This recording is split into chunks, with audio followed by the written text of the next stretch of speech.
always loved popcorn. I eat it probably 2 or 3 times a week. One of the very first Simple Chef videos that I created was for stovetop popcorn. Basically, a little oil and popcorn in a pan and shake it on the stove to create popcorn. It's delicious. However, I upgraded from the old style Element stove to a glass top stove, and so I decided it's not going to be scraping that thing across there anymore, so I went ahead and bought a stir popper. I hadn't used one before. This one here is actually the third one that I've owned, and of 3 different brands as well. I make popcorn enough that I'm lucky to get a year out of one of these things before it either loses its non-stick surface or gets scorched enough, or in one case I actually burnt the element out. One of the things about these popcorn poppers, and I'll show you in a bit, is they recommend that you don't shake them. Let the stir action do all the work. But I found I get a much nicer, evener pop of all the kernels if every once in a while it's heating up and while it's cooking, I give it a little shake like that to mix the popcorn into the oil and distribute the heat a little better. Okay, so we're going to talk about popcorn. Popcorn got a bad rep over the years. You go to the theater and they dump that yellow goop all over it, and you know, it's dripping with fat, and well, that and microwave popcorn a few years ago got a really bad rep. So I've tried a little bit of everything. I've tried the hot air poppers, and I found that the hot air poppers leave the popcorn too dry and rubbery, kind of tough, you know. Yeah, and of course, like I mentioned, the microwave popcorn has additives and stuff in there. It's supposed to be not good for you and stuff. So this is the way to go. These stir poppers are great. Basically what it is, it's a bowl and a non-stick pan that has a stirring element inside it. You put your oil and your popcorn in there, you turn it on, this pan heats up, and the bar stirs the popcorn so it doesn't scorch on one side, and it pops evenly.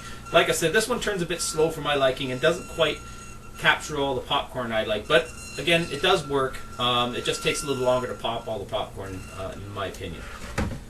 They all come with instructions. It's pretty basic, pretty easy little appliance to work. Popcorn. Let's talk about popcorn some more. It is a healthy snack, believe me. For one thing, it's a whole grain. People say, oh, you gotta get your whole grains in your diet. Well, people who eat popcorn get something like 250% more whole grains in their diet. The other thing, it's full of fiber. You know, we all supposed to get fiber. Well, popcorn has lots of fiber too. But the one thing that people don't realize about popcorn is it's chock full of antioxidants, something called polyphenols. Now those are the good elements that are in, say, berries and tea and things like that, that are supposed to be the antioxidants that help fight your risk of cancer, and are good for your heart health, that kind of thing. So here we start off with popcorn that is good for you. Simple popcorn. Now, I have discovered that with these stir poppers, you can use olive oil. Now, olive oil is good for you, heart health, all that, but they say if you overheat it, it loses all of its goodness. Okay. Now, these poppers, these stir poppers, don't get hot enough in the action of cooking the popcorn to scorch the oil. Therefore, it doesn't overheat the oil enough that you lose things in it. So I use olive oil. There's another heart healthy step. Some of these poppers come with the little measuring cups. Basically, this one is 1 teaspoon for the oil. I just generally dump some in, probably 1.5 teaspoons or so of olive oil. You can use the measuring thing, of course. If not, tablespoon or a tablespoon or 2, tablespoon and a half, somewhere in there. And they give you a little measuring cup. I use the cheapest no-name brand popping corn that I can find in the store. I've used the Redenbacher. I've used the giant kernel stuff you can get at Costco and stuff, and they all work great. But I find for the cost, this works just as good. Now this thing, they give you this little 1/4 cup thing. I use almost twice that when I make popcorn because I love popcorn. So you can go 1/2 cup of popcorn. Now, all you have to do is remove this cap thing, because you have to let the steam out. Otherwise, the steam is getting into the popcorn and makes it tough, and you don't want that. But you keep this handy to put on when you're done. So that's it. You put in your oil, you put in your popcorn, you turn the thing on, and it starts stirring the popcorn up.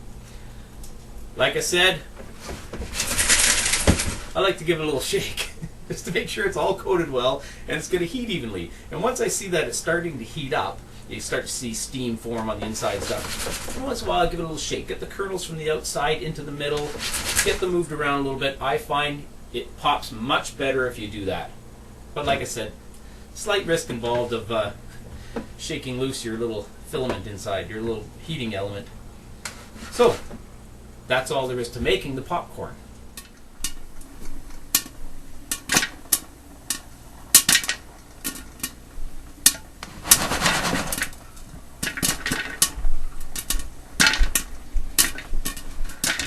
Another thing to remember is, do not attempt to put your margarine or butter to melt in the top tray of here and let it melt and drip through. It makes a mess, and it doesn't actually melt it that well. You end up with it all up in there, and it's just a mess. Now when you're done popping, you replace the steam lid.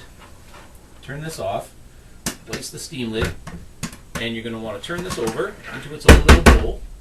And always remember to lift this away from you, because it's full of hot steam.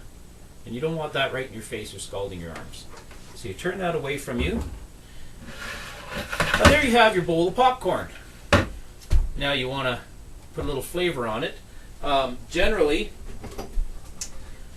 people like to add butter. A couple of tablespoons of butter melted and on top. This is the healthy popcorn that we're doing. So rather than about 2 tablespoons of margarine or butter, whatever, I use a olive oil margarine.